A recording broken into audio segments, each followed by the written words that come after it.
So, I'm not married. You are. Normally we'd have our wives communicate what they're going to get us dressed in each day, but I choose my own. I've got the black in the Huddle ensemble on today. Black Friday, baby, let's go. This was completely color coordinated. I mean, there was no mistake. The words frank and coordinated never worked together ever in my life. People ask me all the time if I played football ever. No, the answer is no, I did not. There's a reason for that. Small hands, lack of coordination. You play football. I mean, Barely. what was your coordination level? Not great. I was fast. That's all I had going for me. Couldn't catch, so they put me on defense. And you are an elite statesman after all that. And the guy that coined that phrase for you is still in the playoffs. We're going to talk about him. We're going to talk about a lot of other teams. Yeah, playoffs. Hopefully we get some better second-round matchups here, because if you used weighting with what the scores were, that paper would be a very heavy piece of paper right there. That was kind of a crazy first round. Yeah, for not necessarily the right reasons. But hey, the favorites were favorites for a reason. We'll see why. We're going to go through those as well. Folks, it's season 14, episode 29 of this season of In the Huddle.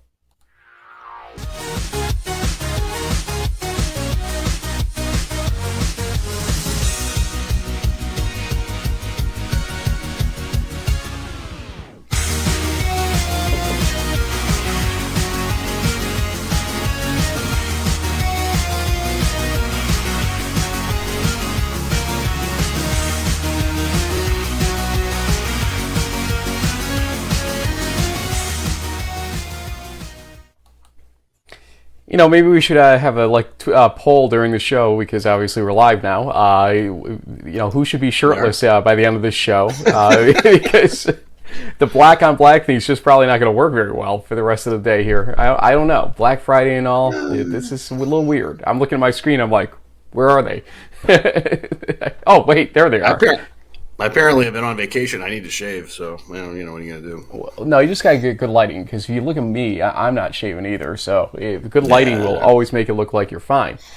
Okay. And then I'll screw around with my lighting once I do that. So anyway, we have second round games coming up, as you held up. I've got mine too, and there are 8 what I would call really good games. I'd say there's 7. Wow. I'm going to find out which one that is, huh? Probably really fast here. Which one could it be? Hold on, I'm trying to look at this. Oh, no. Well, which one do you think? Which one do you think's going to be a route? Give me a preview here. DePauw, Whitewater. I'm sorry for the Tigers, but the Warhawks are just going to pound the rock. That's going to be a rough one. All the other games, I can't wait to see. I think they're going to be really close and exciting, but Whitewater is going to coast on through that one. Okay, folks, that's our show. Have a great day and weekend. Wow, that was one of your bolder statements in a long time, my friend. I'm the last surprised. show you say that I'm becoming controversial, like Frank Rossi. So I didn't know it was gonna be an ongoing affair here, though, dude. It only took 51 episodes of this year. Is this really our 51st episode? Of the calendar year? Well, it's weird how we count. I think we put season 13 back even before the calendar year, because we had the Merchant Marine stuff in Coast Guard last year. So it goes back to September of last year, but we only had a couple of shows in that time frame. I'm planning on, if I get a few minutes, doing a retrospective going back to the beginning of COVID up to now, and what we've been through as a show and what you've been through in D3 to get to this point. Obviously, there's new headlines about a concern of a new strain in South Africa and in Hong Kong now. Great. It almost gives me a little bit of hesitation here and pause, because I remember what we were all like after the Hobart win at Springfield for the basketball tournament last year, and then you trip into the next round and there's no next round and there's no nothing basically at that point. So you get a little nervous when you read these headlines now, because been there, done that, and not for the good reasons there either. So let's hope for the best here. Hope that medicine and science find that this thing is not a threat like they're maybe presuming early here. Let's just hope. But let's get through these playoffs. Let's get through a good Christmas and New Year and hope for the best. We got to go through round 1 before we get to round 2. And so we're going to do a live version, a little bit more relaxed of sorts, but a live version of Crunch Time for week 1 of the playoffs, week 12 of the Division III fall 2021 college football season.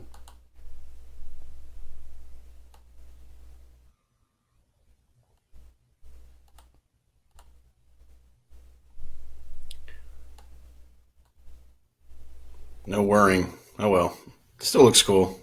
We hold on. That was pretty pathetic. Where's the You really want it? Hold on. Sound effects. I mean, that's. You really want that? Okay, for live show, here we go. Here we go.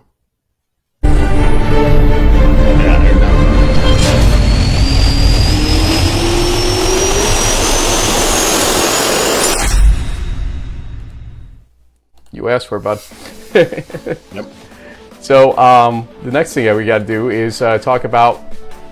In fact, we got some background music and everything here. Yeah, and our week 1 of the playoffs starts up with. And here's how it's going to work. We're going to have one video per page here, a couple for one of them. You'll see why. But some of these don't necessitate much beyond telling you the scores, the stats, etc. St. John's beats Lake Forest 41-14 as Devin Vogt gets a 17 rush day, 143 rushing yards, 2 touchdowns. Chris Backus had 4 passing touchdowns of his own. Wide receiver A.J. Jackson had 7 receptions, 2 touchdowns. He also played punter from what I understand in the game. This guy can do it all. Slices, dices, and juliennes, apparently. Linfield, if you don't know what it means, folks, go Google it. Linfield will take them on in the second round as they beat Redlands 44-10. It started slow this game as Redlands had a 3-0 lead early in the second quarter. Wyatt Smith, 25 for 35, 337 yards, 4 passing and 1 rushing touchdowns. Linfield's defense, 3 sacks, 4 tackles for loss, 2 interceptions. Interesting game coming up. We'll talk about the game forming later. Wish I could show you clips from UMHB beating Trinity 13-3, but you know what happened, folks. So let me just tell you that, Alfonso Thomas, 26 rushes, 118 yards, 1 touchdown. UMHB's defense, 2 sacks, 9 tackles for loss. Tucker Horn from Trinity, though, 20 for 40, 190 yards, and 2 interceptions. Then, folks, I'm going to show you some highlights. Yes, highlights, he said, of Birmingham Southern and Huntingdon. Early on, with a minute and a half gone in the game, it's Landon Cotney getting a 24-yard touchdown run to make it 7-0, Huntingdon leading Birmingham Southern. About 8 minutes later, though, we will see that Tavian Fleming gets a 14-yard touchdown run to even things up here at 7 apiece. We go to the very end of the first half, 38 seconds left, and a name that we're going to hear a lot of here, Trey Patterson, 5-yard touchdown run, makes it 17-7 Birmingham Southern. Birmingham Southern would score 24 straight before Huntingdon would finally respond in the fourth quarter. The final score, 24-14 Birmingham Southern. Trey Patterson, again, 220 total yard day, 2 rushing touchdowns. Landon Cotney for Huntingdon, 223 total yards, 1 rushing touchdown, 1 interception. We won't talk exactly about the next round games, JB, but let's talk about the first round action, what you liked from that. Well, I mean, Trinity's defense really was the most impressive thing in this bracket. They kept it really close with the Crew for a long time. We thought that maybe the Crusaders made a mistake when they rushed that touchdown in and left a little time on the clock for Tucker Horn and company. But, hey, it makes this next round game between UMHB and Birmingham Southern more interesting because Trinity only beat the Panthers by 1 point, and they hung around with the Crusaders for the whole game. So this next matchup should be really good. Indeed. Let's go to the Whitewater bracket at this point. And the results there.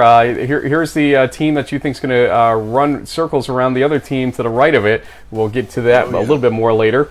Whitewater beats Greenville 69-7 as Alex Pete has 13 rushes, 93 yards, 3 rushing touchdowns. We saw one on our Blitzer or our bracket blitz show, and he has some incredible legs and strength. Does Alex Pete? Max Myler, 15 for 21, 239 yards, 3 passing touchdowns. Let's go back to the videotape as DePaul took on Rose-Hulman. There's basically no scoring the third and the fourth quarter. Rose-Hulman would trade a touchdown against 2 DePaul field goals to trail 26-14, so it was a 2-possession game. But then in the fourth quarter, 35 seconds left, Adam Tice-Salou gets a 3-yard touchdown pass from Andrew Dion in a 15-play drive that took 4 minutes off the clock. So it's 26-21 DePaul now. So you think it's over, right? Onside kick time, and Rose-Hulman able to convert it and get it right there. Well, incredible. The bench saw it right in front of them, and it is successful. So they had a chance. Here's the last play of offense for them as there is a quick 6-yard pass, and they were going to try the hook and lateral game here, and there was nobody to lateral it to. So the final score ended up being DePaul's victory. As you can see, DePaul celebrating in the field, 26-21. Chase Andrews with 238 total yards, 3 passing touchdowns, and an interception. Andrew Dion from Rose-Hulman, 27 for 58, 355 yards, 3 touchdowns, 5 interceptions. Bethel Central. This game, a weird game in terms of game flow. I got to jump in here, Frank. I got to apologize to Blaine Hawkins with a W, not the S that's on this slide like I screwed up. How can I get a Gagliardi semifinalist name wrong when this guy has been one of the best quarterbacks in the country? So sorry, man. I'll get it right when hopefully you guys might win this next week. Big game coming up, though. Send cards and letters to James Baker, and his DM is right there, folks. So give him a little bit of razz for that one, okay, guys? Blaine Hawkins. This is as good as my RPI tweet. Yeah, well, let's not go there. Blaine Hawkins, ignore the screen, with 371 total yards, 7 passing touchdowns, 2 interceptions. How could you get the man's name wrong with 7 passing touchdowns? Gerard Rosti with 418 total yards of his own, 3 passing, 2 rushing touchdowns, 2 interceptions. What an incredible offensive showing for both teams, but Central obviously was able to pour it on. But then look to the right. You have 96 total points on the left and 94 total points on the right, with Wheaton beating Aurora 63-31. Wheaton outgained Aurora 665-444. My quick math says that's 1,109 yards, folks. Luke Anthony from Wheaton, 16 for 23, 223 yards, 6 passing, 1 rushing touchdown. And quarterback Gavin Zimmelman from Aurora, 5 passing touchdowns. You see the matchups coming up to the right. Again, more on those later. JB, the action from this bracket that you like. Well, I mean, the DePaul Rose-Hulman game was really the only competitive one. At the end of the day, we're going to just have to wait and see how good the Central team is. Can they beat Wheaton? The stats say that they have a shot, but I don't know. Well, it's hard to tell whether anyone can get by this Thunder team. That's probably, to me, the most interesting second-round game coming up tomorrow. More on that in a little bit.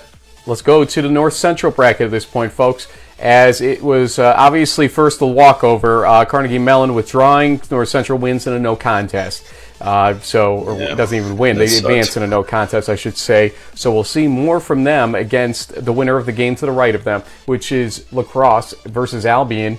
La Crosse wins at 58-23. They outgained Albion 546-340. Kind of surprised Albion even got 340 in that game because it seemed like they were struggling at times in that game, but they did get some yardage. Jacob Parks from La Crosse, 24 for 30, 285 yards, 5 passing, 1 rushing touchdowns. And Alex Bush, the quarterback for Albion, 3 passing touchdowns, but also 3 interceptions. Got video of a couple games for you here, folks.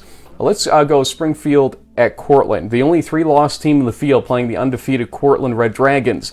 We're going to fast forward here as Cortland gets a long touchdown, 51 yards from Breeze Segala to J.J. Lapp. So 10:01 left, fourth quarter. This makes the game 26-14. And this is a game where Springfield really jumped out to a quick lead in it.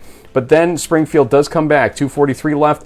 Patrick Lattis with the 1-yard touchdown run, 26-21 Cortland. They would get the ball back with a minute left, minute 11 to be specific, but watch what happens here as David Wells tries to rush, and the ball gets stripped, fumbled, and recovered by Will Ruckert at Springfield's 41-yard line. That would do it.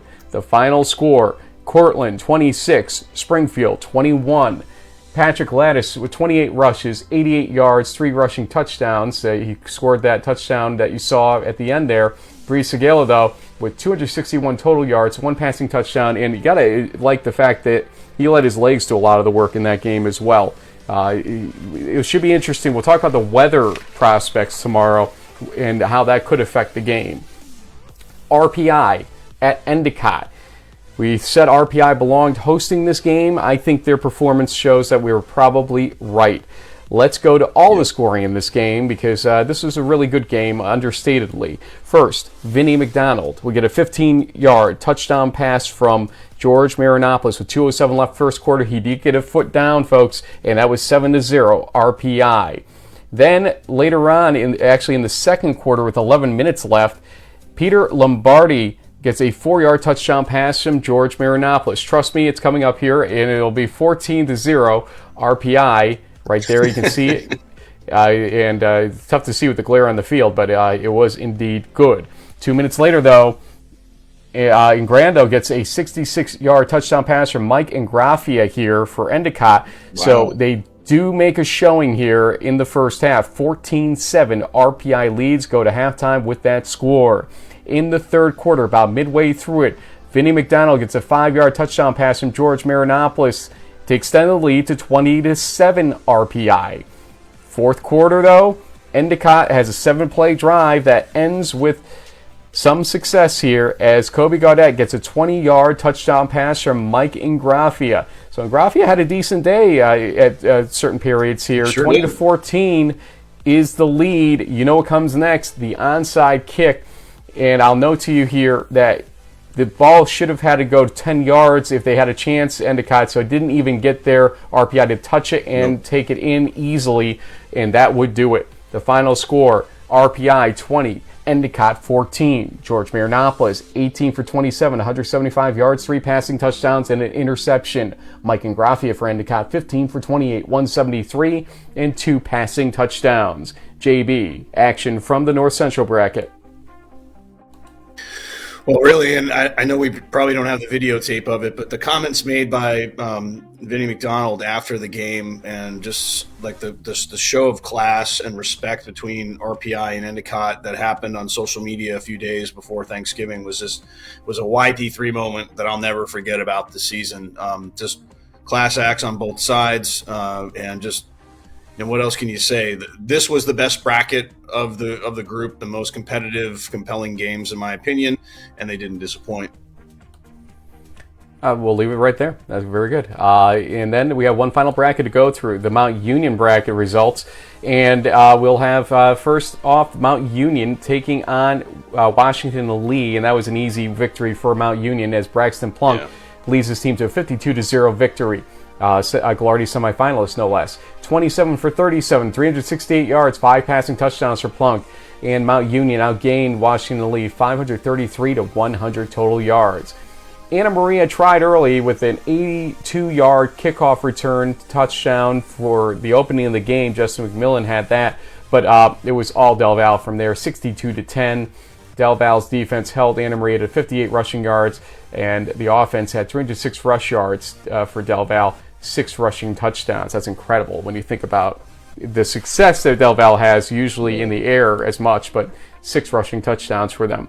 We're going to show you a couple clips here from the Johns Hopkins Salisbury game, and we're going to start here with 11:06 left in the first quarter as Harrison Wellman gets a 32-yard touchdown pass from Ryan Stevens. This made it 7-7 early here in the game. We'll go 8 minutes later, 8 minutes 10 seconds later to be exact, as the guy that's getting hugged right there and everything, he'll have some more act here as Wellman gets a 70-yard touchdown pass from Ryan Stevens. And watch that speed right there, folks. In case you're wondering why they were favored so much earlier on in the season, there it is. Some reflections of magic for that team. That's all we're going to show you, folks, because 45-20 is the final score as Ryan Stevens goes 17 for 24, 346 yards, 3 passing, 1 rushing touchdown.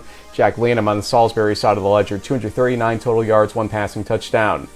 And Muhlenberg, that team that had beaten that Johns Hopkins team, 45-0 win as Michael Nikowski goes 27 for 36, 352 yards, 4 passing touchdowns. Muhlenberg's defense, 1 fumble recovery, 3 interceptions, held Framingham State to 241 total yards. And that elite. Is... Yeah, exactly. The Mount Union bracket. Go ahead, tell me what you like about that before we go to the bowl games. Well, as we said on the Bracket Blitz show, the performance by Hopkins kind of blew me away anyway. Maybe not everybody else, but just an impressive showing by the Blue Jays. Can they bring the same kind of firepower to Mount Union? Remains to be seen. Kind of a pretty typical lineup that we have here, kind of a battle of Pennsylvania between the 2 best D3 programs in Del Val and Muhlenberg, and then we're going to have it could be a shootout between the Raiders and the Blue Jays. Last but not least, we have the bowl game results across the board here. Let's go to the CC Mac Bowls. Widener loses Susquehanna 49-21. Lycoming gets Ursinus 31-23. And Franklin and Marshall nips Stevenson 42-28. In the Isthmus Bowl, Yardage City and just an incredible number of plays by River Falls in that game. Over 110 plays, I believe. 115 or something crazy like that. It was just about 6 short of the record in Division III, but I believe they had a tie for the most third down conversions in Division III history. River Falls beats WashU 48-27. In the ECAC bowl games, the Pac did not fare very well, as we were trying to suggest they needed to sort of disprove the theories about them out there. Hobart had beat Westminster 21-3. Brockport beats Washington and Jefferson 20-7. I'm going to jump down. FDU Florham 38, St. Vincent 19. So those are the Pac losses. In the third spot there, though, Grove City does rout Utica 49-7. And in the New England Bowls, Alfred State could not hold on against UMass Dartmouth 42-16. UMass Dartmouth with a big victory and a Sports Center top 10 entry on Saturday night with the big man touchdown that we've all seen. Big guy touchdown. Yep, and Merchant Marine Academy 63, Western New England 35. JB, thoughts here? Hold on, don't move. That's it right there. The mustache, the tooper. That's all you got to say? I mean, it's I think a record number of wins in the regular season for the Merchant Marine, record number of points, and Toop he goes out like he is. He's a winner, 10 out of 10 times, and just happy for him and the Mariners. Happy for Ian Blankenship, a Ghilardi semifinalist, not too shabby, and I think he's got a good chance to make it to the finals, Frank. I don't know how the fan voting affects things, but just from a pure football service and everything else standpoint, I think Ian has a great shot. It'd be really amazing to see a East Region guy in the finals. JB, that's crunch time live for the first time ever, literally live for this first week of the NCAA playoffs in the fall 2021 Division III college football season.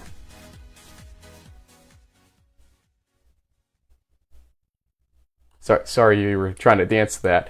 Anyway, oh God, don't do it. Man, I was feeling it. Yeah, I know. Don't do it. Yeah, you got something, just not what we need on this show. Before we go anywhere else here, let's take a look at the undefeated teams that remain. Del Val, Cortland, Mary Hardin Baylor, Mount Union, Central, North Central. We're coming closer and closer to that game, possibly. Who knows? Yeah. Linfield, St. John's, and Wisconsin, Whitewater. Williams, obviously done for the season. They will stay there as undefeated in the NESCAC, a non-playoff team. 3, 4, 5, 6, 7, 8, 9 teams left in the undefeated ranks as we lost Lake Forest last week from the grouping. And folks, you know what time it is? I know what time it is because I've got it in front of me. And we're going to just have one little thing to talk about here. One not so little thing, I guess, actually. Talked to him this week, in fact. It's JB's MVPs with just one person on it. Hit it. Look at him laying down there in front of that banner. I mean, how hysterical is that? You know, just you got to love Toop, man. The guy has personality plus, and I'm just so happy for him in his last game that he gets to go out with a W. Yeah, look at him there. It's like, you know, Mr. Centerfold. Wow. I love it. Tooper. I love it, man. Outdid yourself, buddy, on this one. Wow. Yeah, absolutely. So anyways, let's reset this to where it should be. Most wins in Merchant Marine history, right? Absolutely, yeah. I mean, and what a run. I mean, I think it's also we kind of tapped the brakes on, you know, because of the, you know, some of the federal requirements, but it seems like Coach Kroll is now the guy, sort of officially named to the head coach position, taking over for Tooper, and we just wish him nothing but the best in his retirement. What a great season for the Mariners. They go out winners, and like I said, Ian Blankenship, number 5, their quarterback, has about as good a chance to win this Ghilardi Trophy as anybody else in the field. Well, I agree with you. At least to get the finals, which they'll have 4 finalists. We'll name them on a show that Pat Coleman and I will do, as this will be our 3rd time in a row doing it. We can't say 3rd year in a row because of obvious reasons. December 9th when you guys are doing that one? Correct, sir. Correct. So I'm curious to see where these things land, and SIDs of those schools to have semifinalists. Please get your video highlights in. No writing on the screen, because it's a labor of love getting you guys the opening video, music video montage of all the semifinalists, and we need video from the schools to make that happen. So please do that. I know the SJUJ Club, I should say, is reaching out as they give out that award and are doing all the stuff related to it to make sure we get all the stuff we need, as well as they take in the votes right now. And you were talking about how things affect it. There are over 20 voters, and the fans comprise 1 vote in that, and it's a ranked voting system. I'm not sure if they go all the way down to the 15 or not, but it is a reverse ranked voting system. 15 points to the number 1. If they go all the way down, you know how it works. If you know how poll voting works generally, folks. So we'll have those finalists named on the 9th of December, and then I will announce in the pregame show of the Stag Bowl the winner when we're in Canton, Ohio, on December 19th. Not that far away. Yeah. I'm going to practice, though. I'm going to practice tomorrow.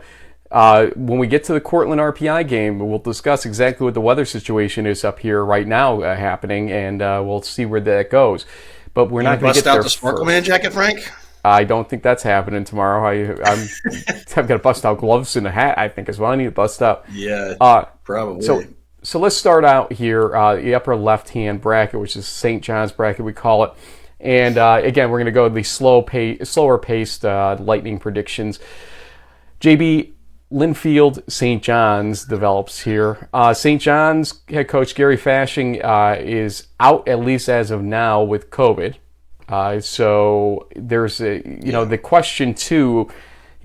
Did he maybe get it from players or infect players? And they have not been exactly what I would call following up on the information to folks here. So I don't know if we're going to see... Don't ask, don't tell kind of situation going on there. Well, and I'm not saying that they're trying to be obtuse in this whole thing or anything like that, but it's one of those questions I think of, okay, are you going to lose players to this on Saturday as well?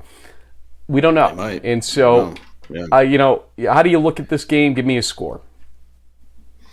Well, irrespective of the whole COVID thing that came out, I had Linfield winning this game, and even though I think the Wildcats are undersized and they're going to struggle a little bit with a team with the size of a St. John's or a Mayak or any kind of Midwestern squad, Wyatt Smith, speaking of Ghilardi Trophy semifinalist, is a strong enough quarterback to get them a win. The Johnnies have lived dangerously this year, barely beating Bethel a couple of times. I just feel like Linfield's a notch above that, and they're going to sneak out of Minnesota with, say, like a 35-31 kind of win.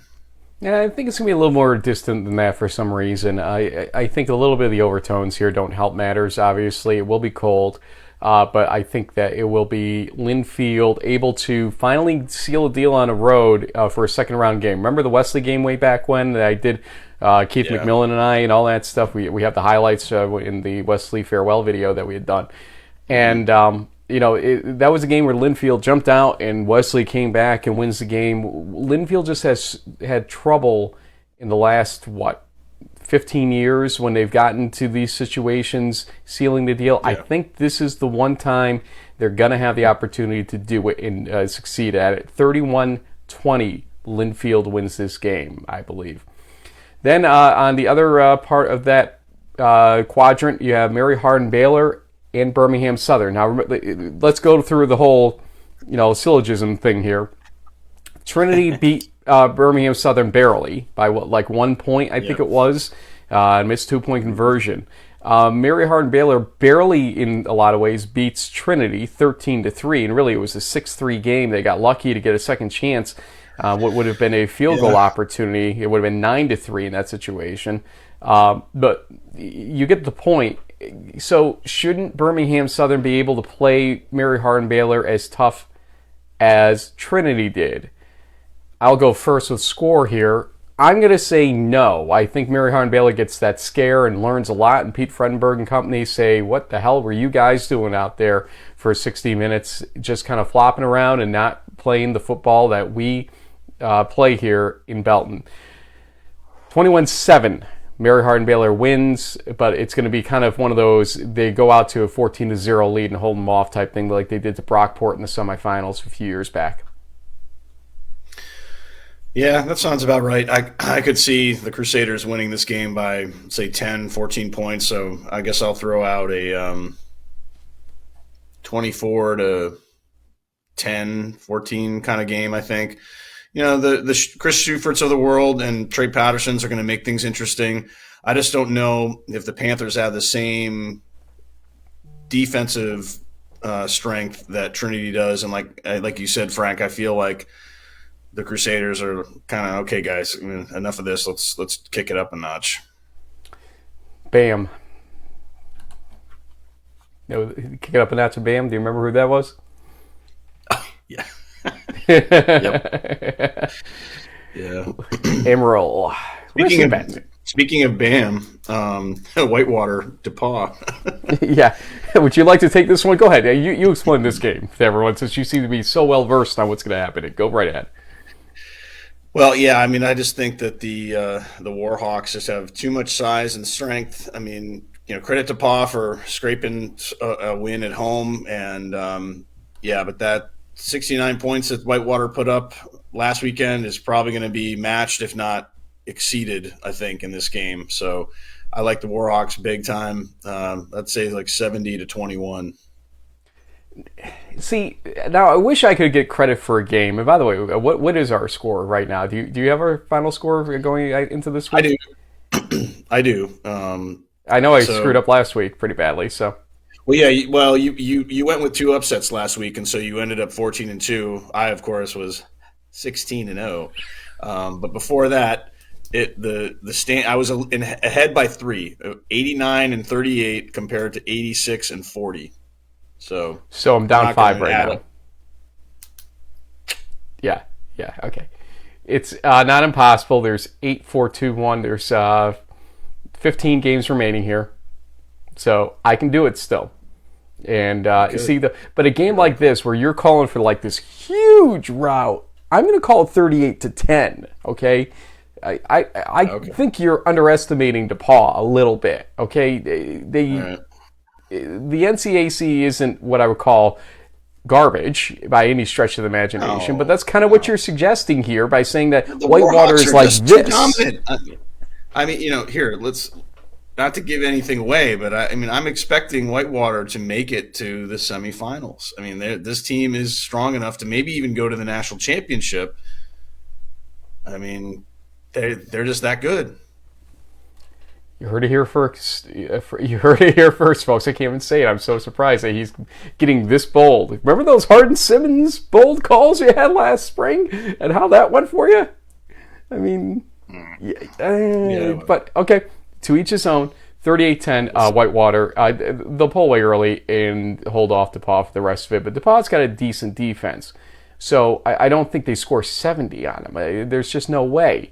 And watch this happen and watch me have to eat my words. The other part of the bracket, Central Best game Wheaton. of the whole round right here. I think you're right. And I think that essentially whoever wins is going to give Whitewater a run for their money. This is not going to be rollover and play dead time, okay? Let's just make that clear right now. So I think that Wheaton gets the edge here. I was impressed by how they bounced back since that North Central loss. That game last week versus Bethel, interesting, but we may test some lights in the scoreboard in this game. Wheaton will win 40-31. I wouldn't be surprised if it wasn't bumping it up by 10 points on either side of the scoreboard, though. So 40-31 Wheaton.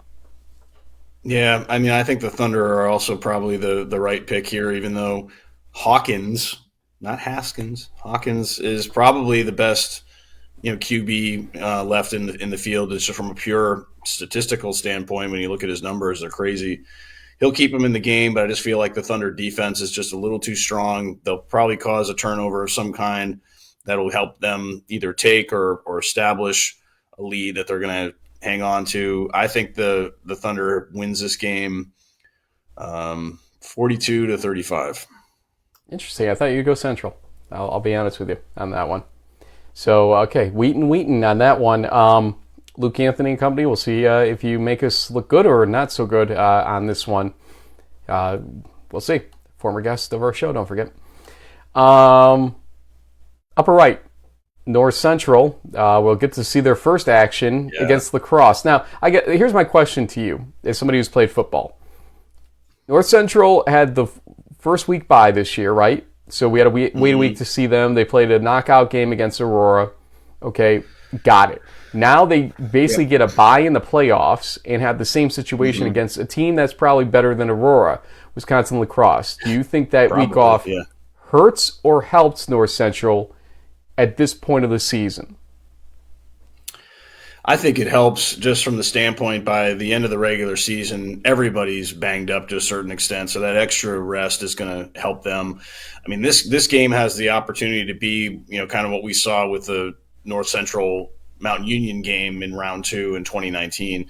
I don't think they're going to score over 100 points combined like those two teams did, but this is going to be a matchup of almost equals. I just feel like North Central, as the defending champions and the way they've been playing so far this season, I can't really find any flaws in their game. I think they'll outlast the Eagles, and it'll probably be like a 35-21 type of thing, maybe a little lower scoring given the strengths of each team, but NCC is going to advance, I believe.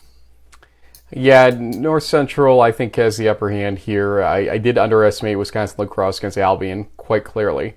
But I think North Central is a different class altogether. 30-17 North Central wins. It's interesting when you talk about the Wheaton game and then the North Central game back-to-back, but the reality is if those two teams are going to rematch, it's going to have to be in the Stag Bowl, which is not impossible. If Wheaton plays the brand of football they played last week, it could happen indeed. Yeah. We'll see. They have to get through Whitewater and somebody in the upper left bracket to do that if they get through Central this week. I mean, they have probably one of the toughest roads to the Stag Bowl that I could name right now. So if Wheaton gets there, they've earned it, by all means, on that side of the bracket. Okay, on the North Central bracket, though, we'll continue here. So I'll set up the scene here. Cortland, RPI. The weather is supposed to be... Yeah, well, we're supposed to get snow in the Albany area today, a couple inches possibly. It's going to be wet snow as it's rainy right now, and it could turn into, obviously a little bit of a muck fest in the meantime. It may restart snowing a little bit in the morning tomorrow, although we're up and down on that question in the forecast right now. But, okay, they play on turf, we get that. The field could be wet, a little maybe slick, and Reese Agela's running game matters. We saw him being able to tuck and run. That gives them that extra dimension, honestly, compared to RPI, where George Marinopoulos, still a little hobbled by that injury, obviously, is not nearly as mobile as Agela is. So, just from those logistics, and thinking that the weather probably won't play too much of a role, but I do want to put it out there. It's something that could happen tomorrow. You know, it's fickle weather here in November in upstate New York. I'm going to say Cortland wins the game 24-20 over RPI. Yeah, I mean, picking against RPI sometimes has not worked out so well for me and others. we're going up on a bulletin board as we speak, okay? So go ahead. Finish what you got to say so Isernia gets it right. Well, when we spoke with Tom Gaz earlier, I mean, it seems like to me Cortland was the most complete team in upstate New York, and their record proves that. They went through Empire 8 undefeated. They Springfield, though, gave them a good run for their money. And if there is a team that is going to pull off an upset in this bracket, it's probably RPI. But I just feel like the Dragons at home, the way they've been playing, are sort of the safe bet. So, they beat the Pride by 5 points. I think they'll, sort of like you said, Frank, it's going to be a close one. Maybe because of the weather, it's more like 21-17. But, RPI is pretty good at winning close games. So nothing would surprise me there. Finally, bottom right, Mount Union bracket. Mount Union with that really easy victory, 52-0 over Washington Elite, holding them to 100 yards, if I remember correctly, from crunch time. Yep. Johns Hopkins, the surprise of the week, the way they, not just for the fact they won, but manhandled Salisbury on the scoreboard. 45-20, and really it felt more like a 45-7 game. Wasn't even that close. Yeah. Yeah. So, do you give Mount Union versus Johns Hopkins any chance to be kind of an upset alert in the third quarter or anything like that? No, whatever seemed to be kind of plaguing the Raiders earlier in the OAC season when they were having those close calls against their conference rivals, it seemed that they left that in Alliance. I think Braxton Plunk is kind of starting to clock in at another level. And this is, as far as quarterback matchups, you can't really get much better than Stevens versus Plunk in this tournament. So I think this is going to be a higher scoring affair. But I think the Raiders are going to jump out to a quick lead. Hopkins will chase them for a little while, but eventually the Raiders are going to hang on and win this game, let's say 45-30. So if Hopkins upsets Mount Union and Muhlenberg's through, do I have to go to the rematch since I was at the original matchup? Is that how this works ultimately? Probably. Am I obligated? Yep. And well, you're not obligated, but I would assume that Muhlenberg would host a rematch. I mean, if that didn't happen, then the committee would probably get run out of town at that point. But okay, first things first, Johns Hopkins has to get through Mount Union, and my score is 40-13 Mount Union, so I don't think it's happening either. Yeah. Did you think I was leading up to something else? Really? I mean, really? Come on, folks. No. I may be an ass, but I'm not that stupid, okay? Let's get this straight. I do feel like we're going to disagree on this next and last pick, though. I don't think we will. Really? Okay, here we go. I will lead up here. So the last pick here we have to make, JB, is Del Val versus Muhlenberg. And you see Del Val manhandling Anna Maria on the scoreboard, although Anna Maria kept it close in the first half. And Muhlenberg just walked over Framingham State on the scoreboard, 45-0. Battle of Pennsylvania going on here. We've seen this one play out interestingly, and I believe that Muhlenberg is growing and growing on those lines as we discussed with Coach Milne back on the Johns Hopkins Friday night there. So I'm going to say Muhlenberg wins this game 27-21. They'll be able to stop the rush offense of Del Val and force them to throw. And they'll get some scoring, Will Del Val, in the air, but they will not feel as comfortable, I don't think, having to do that. So that's why Muhlenberg needs to stop the run. Go for it.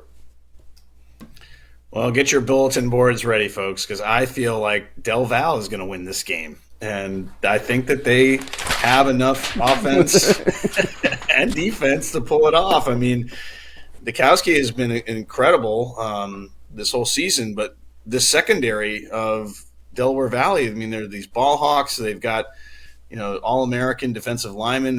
They showed they can really run the ball on Anna Maria. Not necessarily, that was a huge feat, but the extent that they had, you can text Nate right now and tell him that Baker is providing some really good stuff for his team. And you know what? Prove me wrong, man. I just feel like, Del Val, even in 2019, was probably the best team from this neck of the woods. They proved it against North Central. Can they prove it against a team as good as Muhlenberg? We'll have to wait and see. Hold on. Let me see if I can pull something off here. Why don't you recap our picks? Did we have anything different there?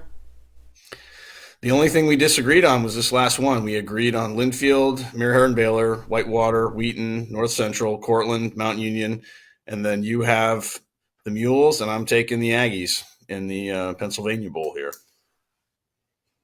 And apparently you're trying to humiliate me by bringing Coach on in the last second. I can't hear you, Frank. You muted yourself.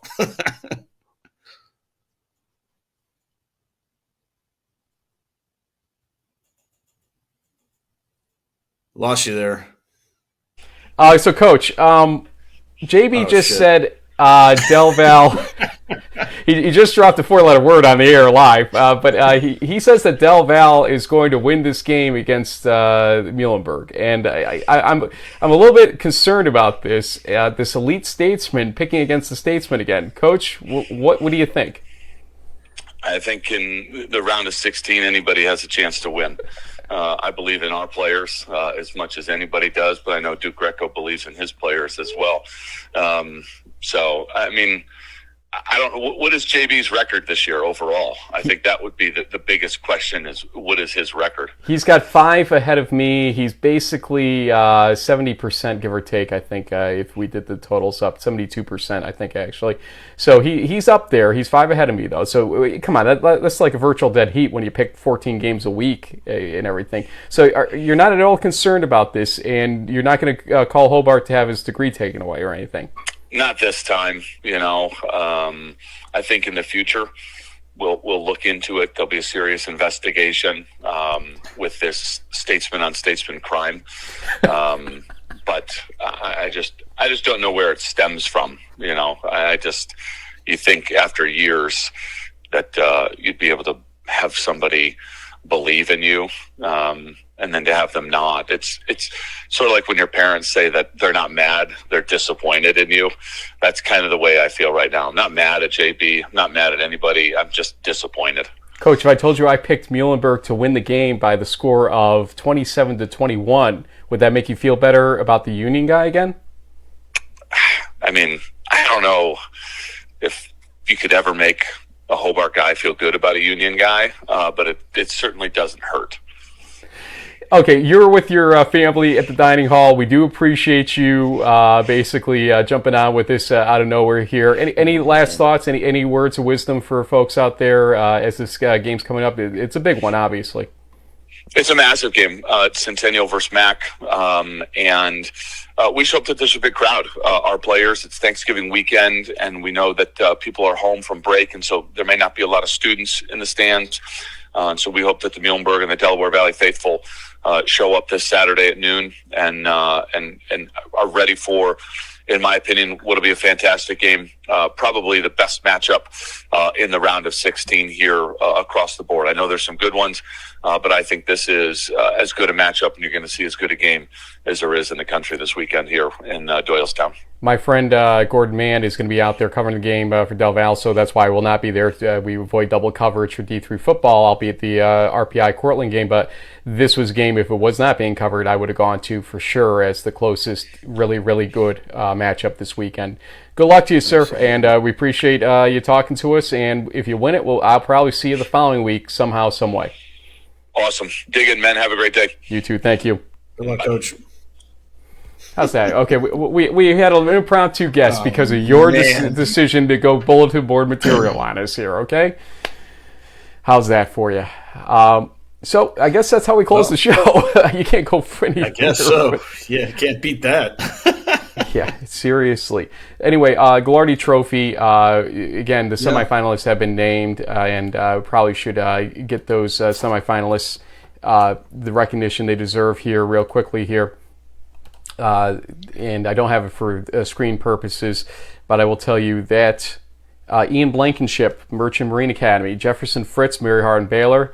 Two players I've seen. Let's see how many we can count here. I think you've seen all these guys for certain. Cody Gustafson from Grove City. No, I did not. I mean, we've obviously had a close association with Grove City. Blaine Hawkins, just to make sure you got that right. Blaine Hawkins from Central. I did not see in person. Yes. Michael Nikowski, I have, who we were just talking about. So there's 3. Tucker Horn from Trinity I did not see in person, but obviously put together good effort last week against Mary Hardin Baylor. Tyler Jarnigan from Benedictine. Kyle Jones I did see. Hardin Simmons, he was a guest on our show as well. Andrew Kaminsky I did not see this season, obviously saw him at the Stag Bowl 2 years ago. Max Myler, who I also saw at the Stag Bowl 2 years ago, UW Whitewater. Braxton Plunk I did see. Mount Union. The quarterback there, Jaron Rosti, the Bethel quarterback. I did not see in person, but great. I'll tell you, his numbers when you look at that Central game, as much as anything, were great. Yeah. Bree Segala, I will see tomorrow in person for the first time. Actually, we had him on the show. The quarterback there, Wyatt Smith from Linfield, the quarterback. Did not see in person yet. Gavin Zimmelman, same thing. Aurora quarterback. So those are the 15 semifinalists for the Glardy Trophy, and we'll whittle that down to 4 on December 9th. Last thoughts for round 2? Well, I mean, this is where the true rubber meets the road. I mean, like I said, I think 7 of these 8 games are going to be outstanding, must-see D3 football TV. Take your pick. It kind of sucks that they're all kicking off at the same time, either noon Eastern or noon Central. It would be nice if they had these staggered out because, yeah, I want to watch all these games, but I'm going to have like a multiple device thing going on to catch even a couple. So, I'll be tuned in to your game, obviously, Cortland RPI, given our New York roots, but I want to pay attention to the Del Val Muhlenberg game. I want to pay attention to all these games. I mean, they're going to be great. We tossed around doing the second round blitzer as well, or D3 bracket blitz, I should say again. But we did it a couple years ago. But there's just a little less frenetic pace scenario going on because it's just 8 games, usually divided 4 and 4, or something like that. So we don't do it because you probably can screen it yourself to the degree you want to see all the games. But as he said, it's going to be exciting, a lot of good games, and Del Val Muhlenberg suddenly has a big bullseye on it for our purposes here, as it is the one game that we disagreed on. Yep, that's right. Mm-hmm. Folks, coverage throughout the weekend. I'll be at RPI Cortland. We'll have post-game interviews, obviously posted Sunday morning from that. And be safe this weekend, folks. I know it's been a great family Thanksgiving weekend so far. Hope you had a great day yesterday. But be safe out there as the weather starts to turn in certain areas, and obviously COVID and everything else. Just enjoy your family, enjoy your time of peace here as we get toward the Christmas season and everything else. See you next week on the show. Thanks for joining us.